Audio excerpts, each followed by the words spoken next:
La Revolución Mexicana sacudió el orden establecido.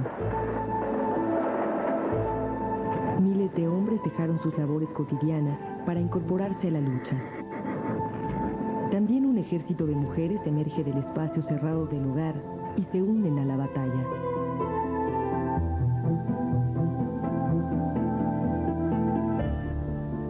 Ellas eran tan indispensables como los soldados, jóvenes y viejas, bonitas y feas, altas y chaparritas, pero todas heridas por las desigualdades sociales, comparten los peligros y penurias de la revolución.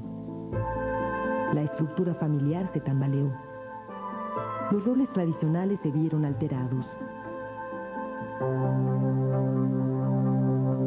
Por su parte, la mayoría de las mujeres de las clases altas, fieles depositarias y propagadoras de la moral porfirista, preferían refugiarse bajo el techo del hogar y de la iglesia como únicos espacios de desarrollo personal. Algunas simplemente huyeron del país. Sus apretados corsés les impedían respirar los nuevos aires que la revolución traía consigo. Sin embargo, esos nuevos aires ya soplaban desde antes de la revolución. En 1906, una mujer llamada Lucrecia Toriz, madre de 22 hijos y conocida como la Virgen Roja, enfrentó, junto con otras mujeres obreras, al Ejército Federal durante la huelga textil en Río Blanco, Veracruz.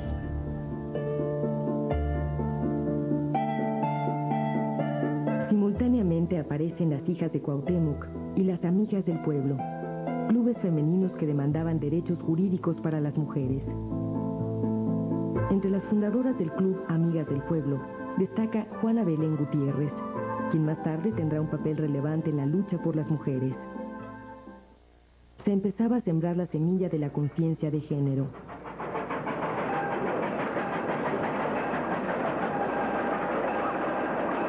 En el norte, con el ejército villista, los vagones de ferrocarril son transformados en hogares. Apretados espacios donde las soldaderas, galletas de capitán, busconas o cucarachas, como se les conoce entre la tropa, hacen labores domésticas, aman a sus hombres, paren y alimentan a sus hijos.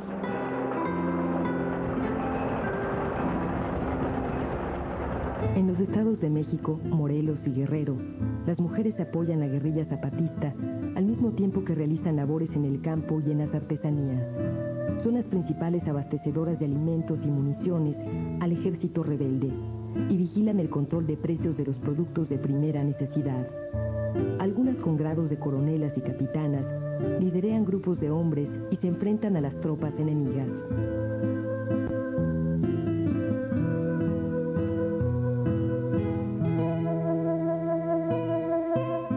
El caso de Amelia Robles, alias El Güero Robles, es singular. Domadora de potros salvajes y valiente soldado zapatista, optó por negar su cuerpo de mujer y asumir una identidad masculina que conservó hasta sus últimos días. Muchas otras mujeres se integran a la revolución en papeles como propagandistas y enfermeras.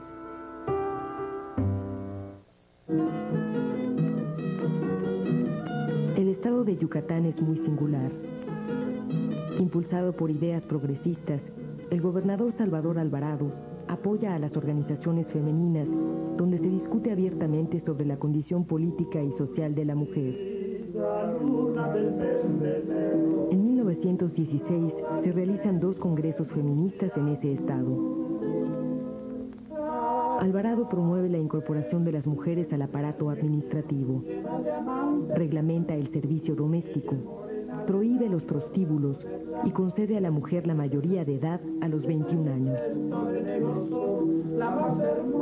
Yucatán se coloca a la vanguardia social con respecto al resto del país. Sin embargo, eso no sucede a nivel nacional.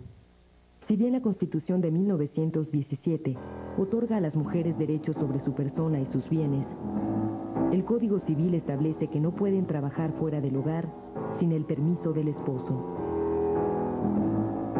En cuanto a la educación, la opinión social seguía considerando que mujer que sabe latín ni tiene marido ni tiene buen fin. Por ley, el hombre adquiría la mayoría de edad a los 21 años, pero la mujer a los 30. Aún así, no podía abandonar la casa familiar sin el permiso o licencia del padre o de la madre. El adulterio de la mujer era siempre causa legal de divorcio, pero el del marido solo cuando sucedía en la casa común o si él cometía escándalo o insulto hacia la esposa legítima. Si la madre divorciada optaba por vivir en unión libre o casarse con otro hombre, perdía la patria potestad de sus hijos. En el plano político, el derecho a votar y ser votado correspondía legal y exclusivamente a los hombres. Por su parte, las maestras comienzan a participar combativamente y en 1919, durante la huelga magisterial del llamado Mayo Rojo, algunas de ellas se recuestan sobre las vías ferroviarias para evitar el paso de los tranvías. Las maestras serán un grupo de gran importancia en la lucha futura por los derechos de la mujer mexicana.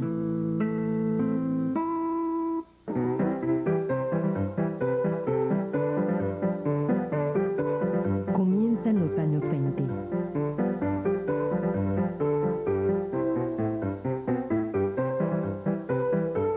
Tras el vértigo social de la revolución, suceden grandes cambios. El país se reorganiza.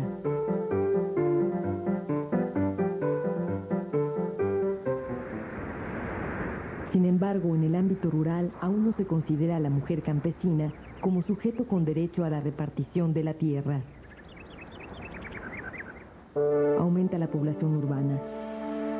Miles de mujeres campesinas emigran a la ciudad en busca de trabajo y se emplean en gran parte como domésticas o prostitutas.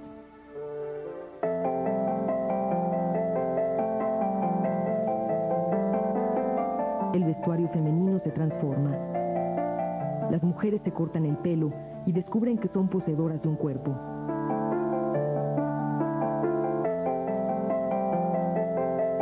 La feminidad etérea empieza a ser sustituida por la mujer tangible.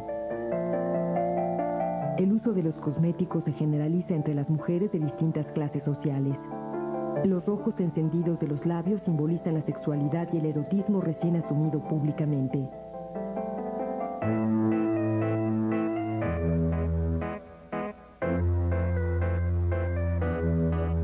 La prostitución suple las oportunidades laborales que le son negadas a las mujeres jóvenes con escasa educación.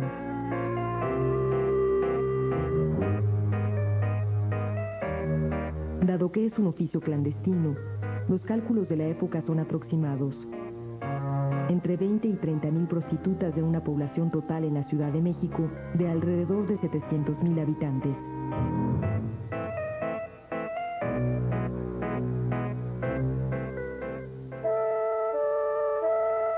El bajo presupuesto familiar y la creación de nuevas fuentes de trabajo impulsa a un sector de mujeres a entrar al mundo del trabajo asalariado.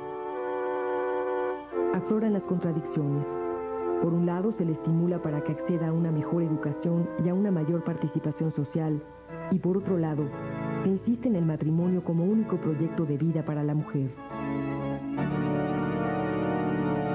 Mientras tanto, Yucatán se mantiene a la vanguardia.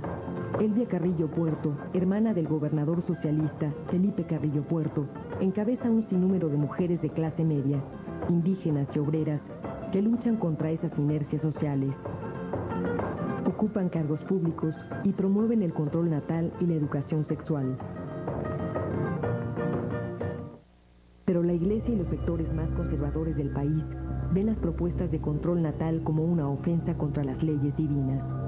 Como reacción promueven en 1922 el Día de la Madre, en el que exaltan los valores maternales.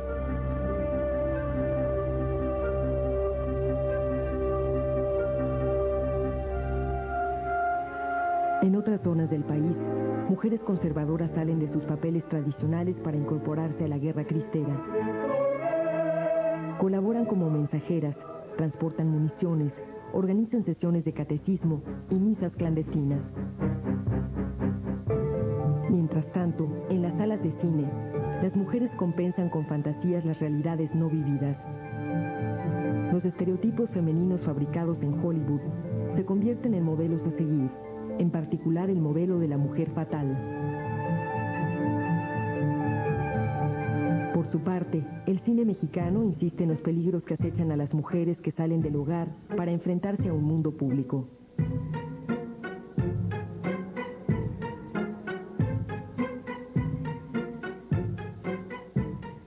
Ciertas mujeres intelectuales y artistas incursionan en nuevas formas de enfrentar la tradicional infidelidad masculina, o por lo menos de salir lo mejor libradas públicamente. La pintora Frida Kahlo dice que Diego Rivera es un río y ella las márgenes, y que las márgenes del río no sufren por dejarlo correr. Esto a propósito de la afición del pintor por muchas mujeres. Frida también afirma su derecho a tener amantes, incluidos de su mismo sexo. Sin embargo, como revelan sus cartas, seguía resentida por la infidelidad de Rivera.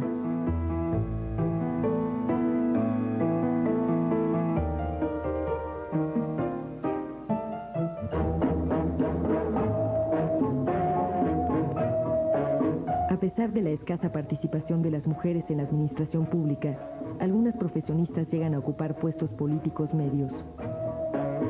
Tal es el caso de Amalia Caballero, quien se convierte en jefa de acción cívica del Departamento Central. Sin embargo, se sigue considerando a la mujer incapaz para intervenir en política. La principal objeción por parte de algunos miembros de la clase política es que se le considera religiosa y reaccionaria. Se cierra esta década y las mujeres no logran obtener el derecho ciudadano a votar.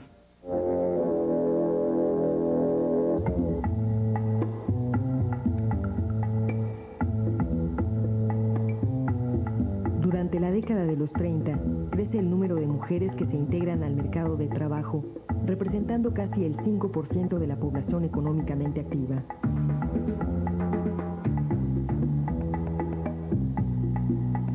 Aunque ha crecido el número de mujeres profesionistas, la profesión femenina por excelencia, fuera del trabajo doméstico y la prostitución, continúa siendo el magisterio.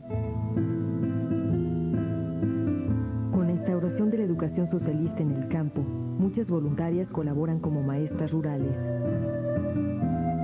Portadoras de la educación laica, despiertan la conciencia de obreros y campesinos sobre sus derechos y deberes y son acusadas de comunistas y enemigas del pueblo.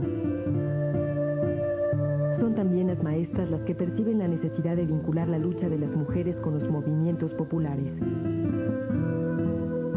Con este propósito se organizan 3 congresos nacionales de obreras y campesinas y 2 congresos sobre prostitución. Se buscaba establecer ligas de servicio social para la mujer campesina y obrera, capacitación para la mujer sin empleo a través de la creación de escuelas o granjas, derecho al voto y disminución de las jornadas de trabajo para las empleadas domésticas y obreras.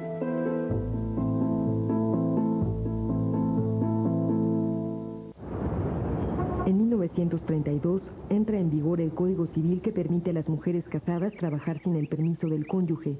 Sin embargo, el marido aún tiene la libertad de oponerse a ello. El adulterio probado es ahora motivo de divorcio para ambos cónyuges.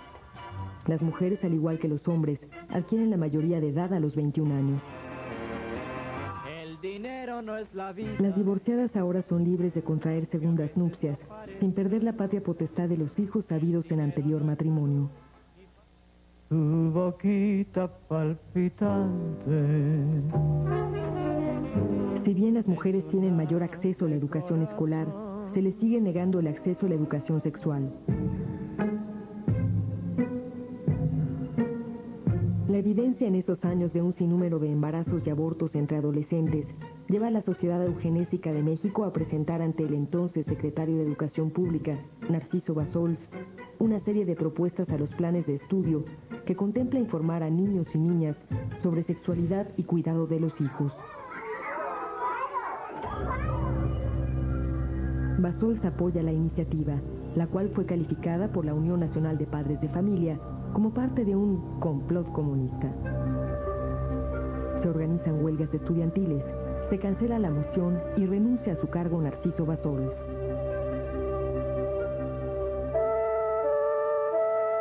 En la época cardenista se abren causas de expresión para las demandas de las mujeres. Surge el Frente Único Pro Derechos de la Mujer. Con el apoyo del partido oficial y del Partido Comunista, el Frente logra agrupar a 50.000 mujeres de diferentes clases sociales, credo religioso y filiación política.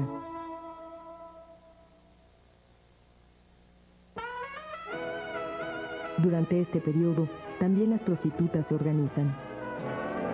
Las autoridades pretendían regular la prostitución y organizar un sindicato de cabareteras y prostitutas. Ellas, sin embargo, demandaron una cooperativa de confección de ropa.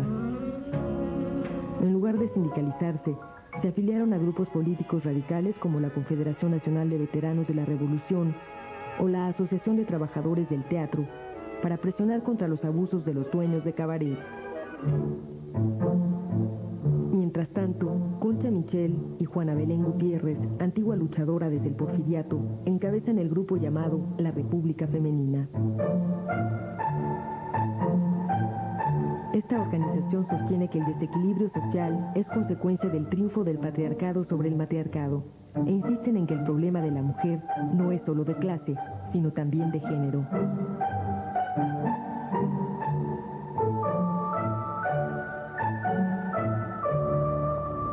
Sin embargo, los planteamientos de estas antecesoras del feminismo mexicano moderno no prosperan. Concha Michel es expulsada del Partido Comunista y Juana Belén Gutiérrez moriría años más tarde en la miseria y el olvido.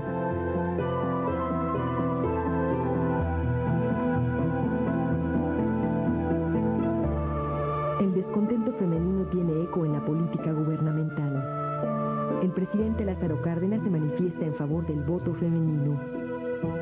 Sin embargo, la clase política sigue desconfiando de la capacidad femenina para votar. A cambio, se les convoca a unirse a la política oficial. El Frente Único de los Derechos de la Mujer se integra al nuevo Partido de la Revolución Mexicana y la lucha de las mujeres pronto queda sujeta a los lineamientos oficiales del Estado.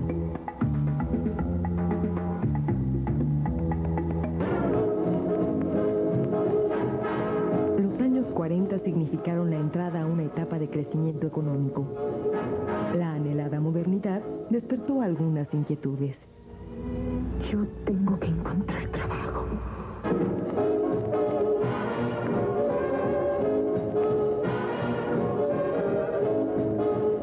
La demanda de fuerza de trabajo y femenina se incrementa. Cada vez hay más secretarias y dependientes de comercios. No obstante, el 72% de las mujeres que trabajan en este sector se desempeñan como sirvientas.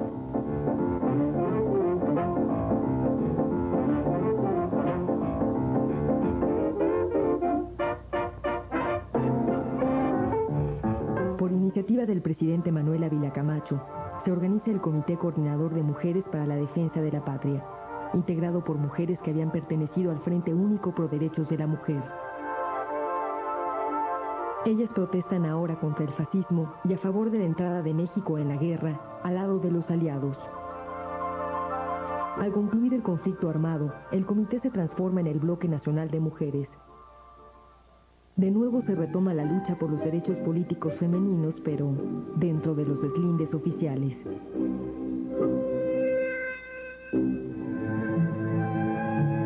Miles de mujeres continúan ejerciendo la prostitución callejera, aunque legalmente ha sido abolida, y su práctica es ya un asunto policíaco. La extorsión y el maltrato de los policías ejercido contra estas mujeres es ya común en este periodo. También hay casos particulares de mujeres que empiezan a explorar terrenos controlados exclusivamente por hombres. Entran en el mundo de la delincuencia como integrantes o jefas de bandas criminales.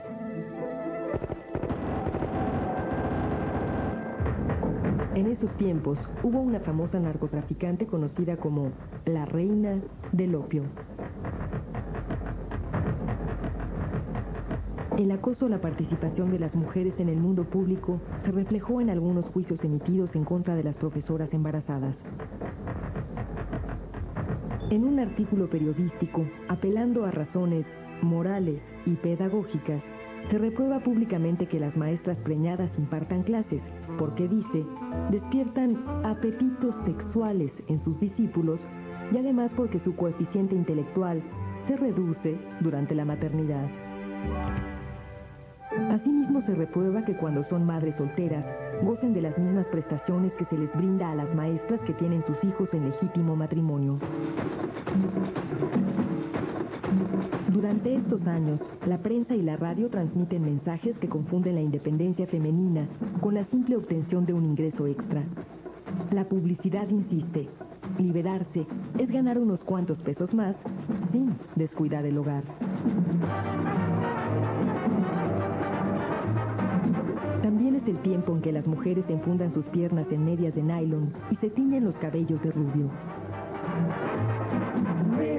En las solicitudes de trabajo abundan los empleos cuyo requisito es la imagen y no la capacidad y la destreza. Los puestos directivos continúan reservados para los hombres.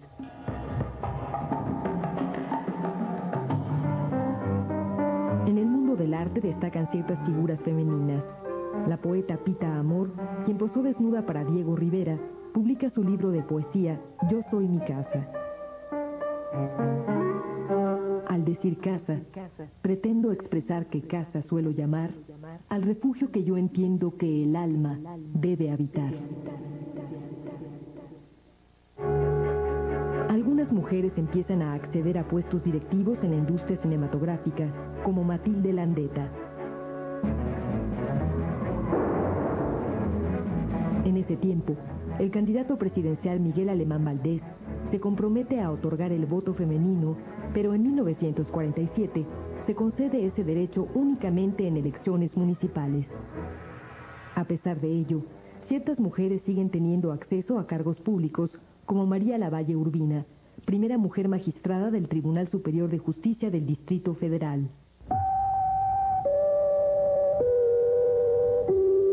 Recordamos a ustedes que mañana es un gran día, el día dedicado a las madres.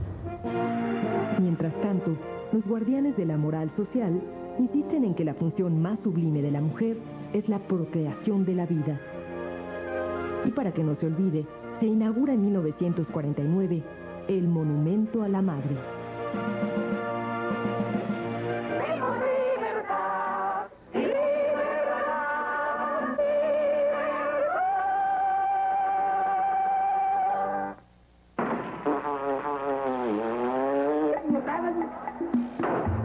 A pesar de las diversas reticencias sociales, las mujeres se organizan cada vez más, y en 1952, un grupo de mujeres priistas encabezadas por Margarita García Flores, dirigente de Acción Femenil, y la Alianza de Mujeres de México, presidida por Amalia Caballero, solicitan al candidato presidencial, Adolfo Ruiz Cortines, el derecho al sufragio a través de un documento firmado por miles de mujeres. Ante la cercana posibilidad del voto femenino, existe el temor de que las mujeres abandonen el hogar para dedicarse a la vida política. Tanto las revistas femeninas como el mismo cine mexicano insisten como una característica negativa para una buena esposa discutir de política o inmiscuirse en ella.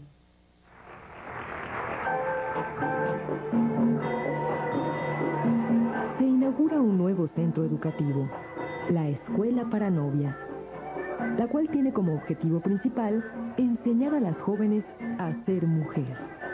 Cultura de belleza, labores hogareñas, relaciones familiares o conquista de la suegra y presupuesto doméstico son algunas de las cátedras que se imparten. Como bailan cha-cha-cha las mexicanas, llevan bien el compás con los pies. Las jovencitas parecen estar dispuestas a emprender el vuelo bailando al ritmo de cha-cha-cha.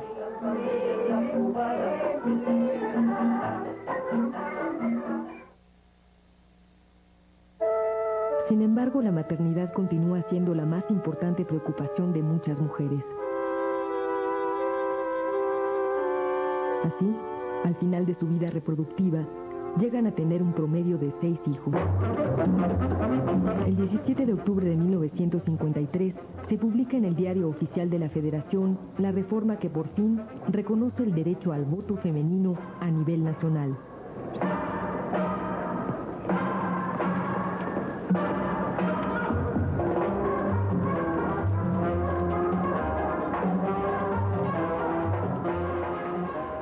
Sin embargo, más que atender a un legítimo derecho de igualdad, la clase política otorgó el voto a las mujeres en gran parte para cumplir con las normas internacionales de modernidad.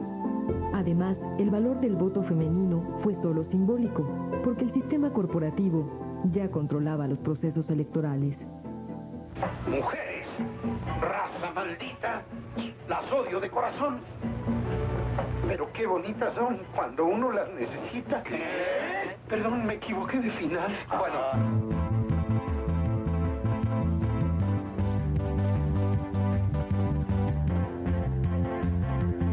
Al iniciar los años 60, el número de mujeres que ingresan a la universidad continúa en ascenso, aunque las carreras tradicionalmente consideradas masculinas tienen poca demanda.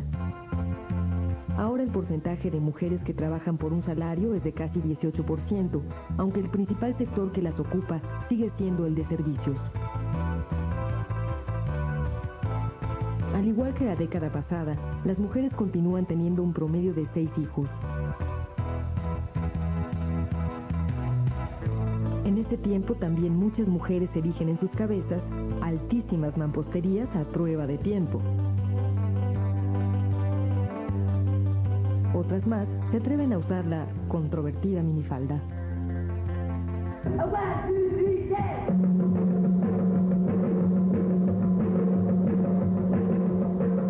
La virginidad ya no es un patrimonio tan preciado, y la píldora anticonceptiva se convierte en símbolo de emancipación.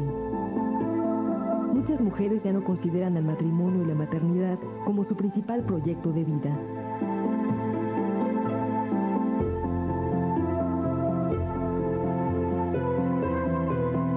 En 1968 estalla el movimiento estudiantil.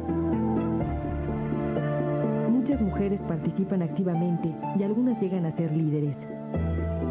Como muchos de los líderes varones, algunas de ellas también sufrieron la violenta respuesta del poder.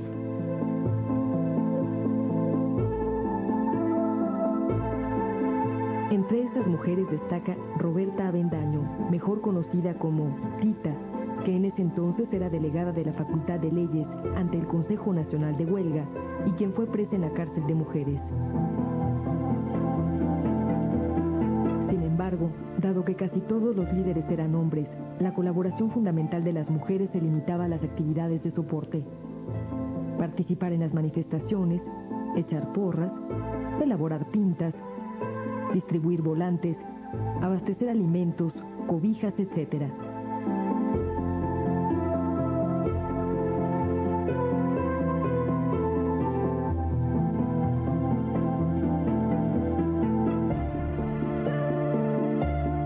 A pesar de la represión de la protesta estudiantil, la militancia femenina en ese movimiento encendió la chispa que reactivó la lucha en pro de los derechos de las mujeres de las futuras generaciones.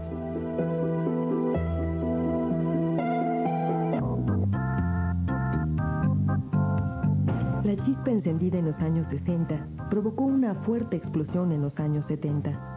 Desde la moda hasta los cambios legislativos, la lucha femenina obtuvo grandes avances.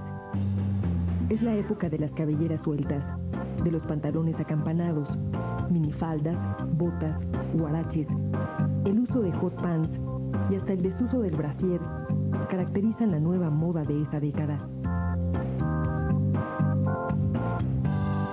Son los años de los cafés cantantes y de las intérpretes que retan a la figura masculina. Ese hombre que tú ves ahí.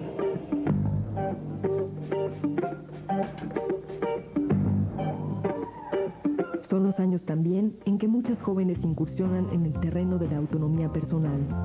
Algunas abandonan el hogar de los padres, ya no para casarse, sino para asumir su independencia.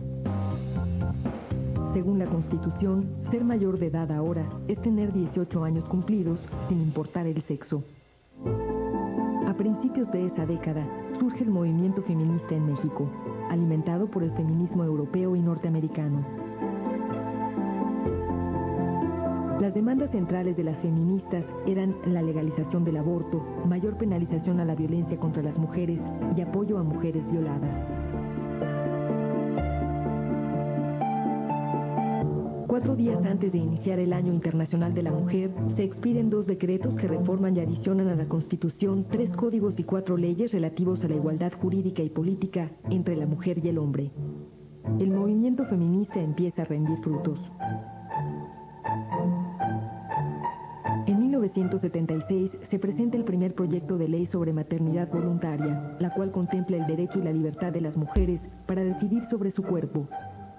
Además se crea un servicio de atención a mujeres violadas y aparecen las primeras publicaciones feministas.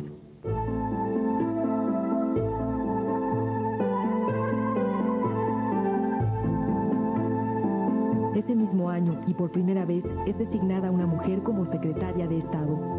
Rosa Luz Alegría asume el cargo en la Secretaría de Turismo. 3 años más tarde, Griselda Álvarez es gobernadora del estado de Colima.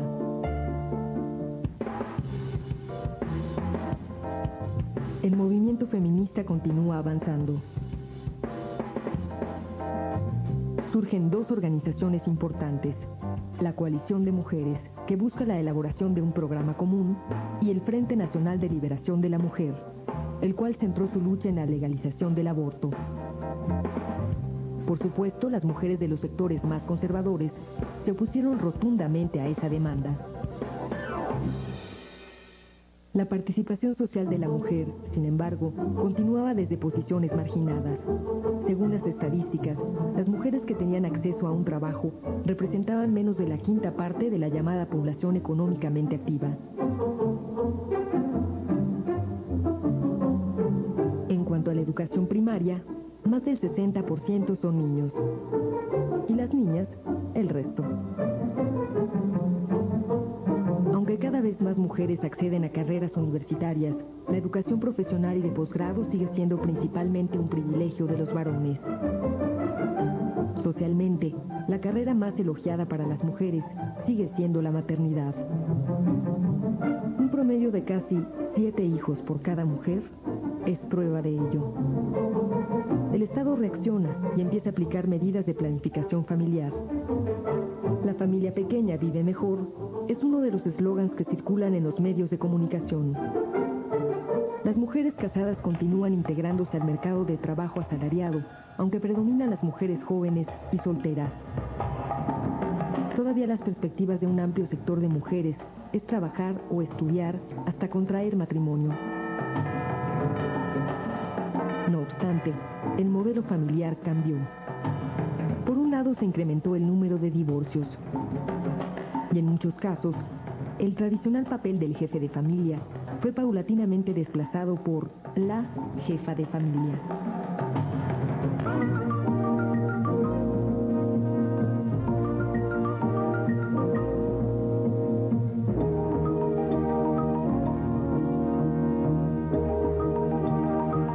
En los años 80, los sueños de estabilidad económica y bienestar social, fincados en la riqueza petrolera, se esfuman. Se inicia en México un periodo de crisis prolongada. Un sinnúmero de mujeres de los sectores más afectados por la crisis demandan mejores condiciones de vida.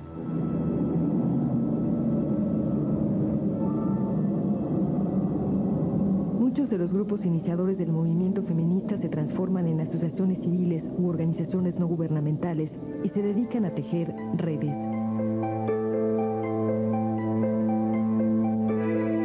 Red contra la violencia a las mujeres y Red Feminista Campesina son algunas de las formas en que se enlazan los diferentes grupos independientes para diseñar acciones conjuntas.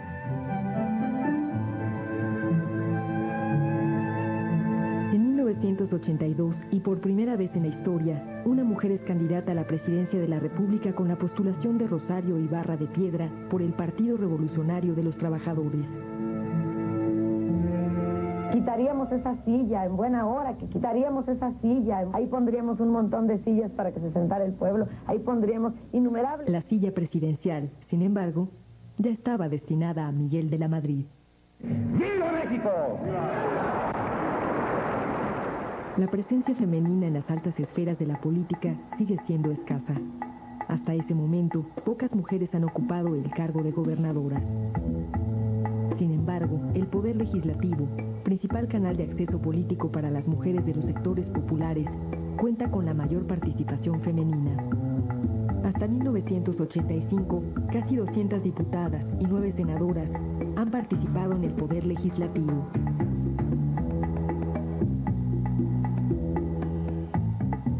En 1984 se modifica el Código Penal del Distrito Federal para castigar con mayor rigor el delito de violación. Está temblando un poquitito. No se asusten, vamos a quedarnos. Vamos a esperar un segundo para poder hablar.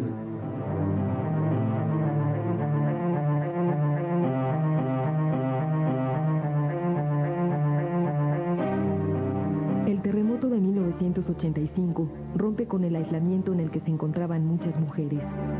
Sin experiencias previas de participación pública, las mujeres emprenden la lucha por la restitución de sus viviendas y por mejores condiciones de vida.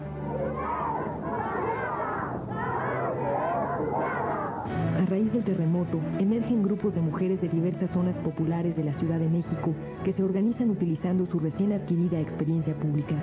Surge así el Sindicato Nacional de Costureras Damnificadas, 19 de septiembre.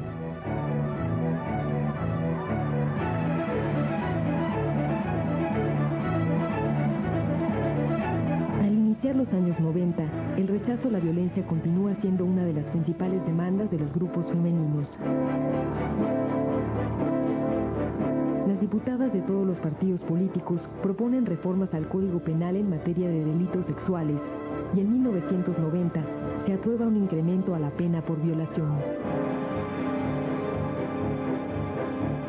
A pesar del apoyo de muchos sectores de la sociedad, el número de casos de violación denunciados continúa siendo bajo.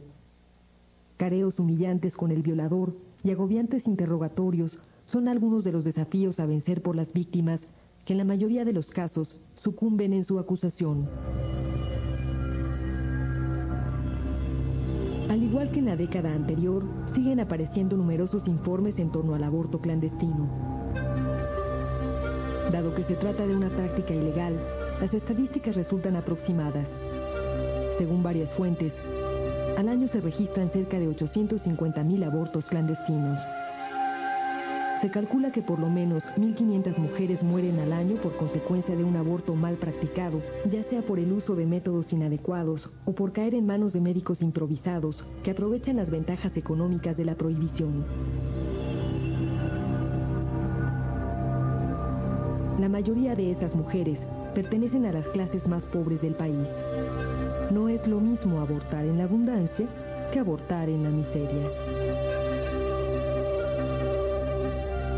No obstante los foros de consulta y las iniciativas para despenalizar el aborto, estas no prosperan. La intolerancia y la presión moral ejercida por los grupos conservadores sigue siendo un gran obstáculo para ofrecer mayor información, apoyo y respeto a las mujeres que por diversas razones deciden suspender su embarazo. Por otro lado, las políticas de planificación familiar emprendidas en la década de los 70 empiezan a rendir frutos en los 90. El promedio de hijos de cada mujer es ahora de menos de 3.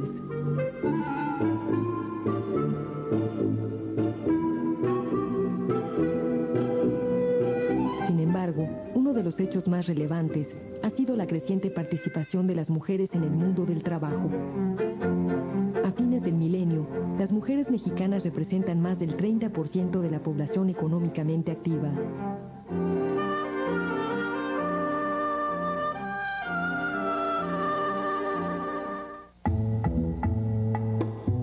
Los grupos independientes de mujeres son cada vez más numerosos. A finales de los 90, más de la mitad son organizaciones no gubernamentales. Muchas de ellas utilizan el espacio cibernético para intercambiar ideas, difundir informes y brindar apoyos a las mujeres.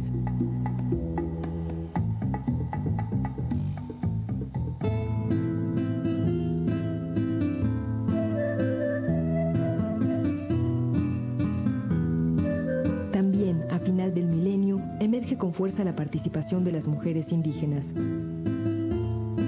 A raíz del levantamiento armado en Chiapas, las mujeres que participan en el Ejército Zapatista de Liberación Nacional elaboraron una propuesta sencilla pero contundente que denominan Ley de Mujeres. No queremos que se nos obligue a casarnos con el hombre que no amamos.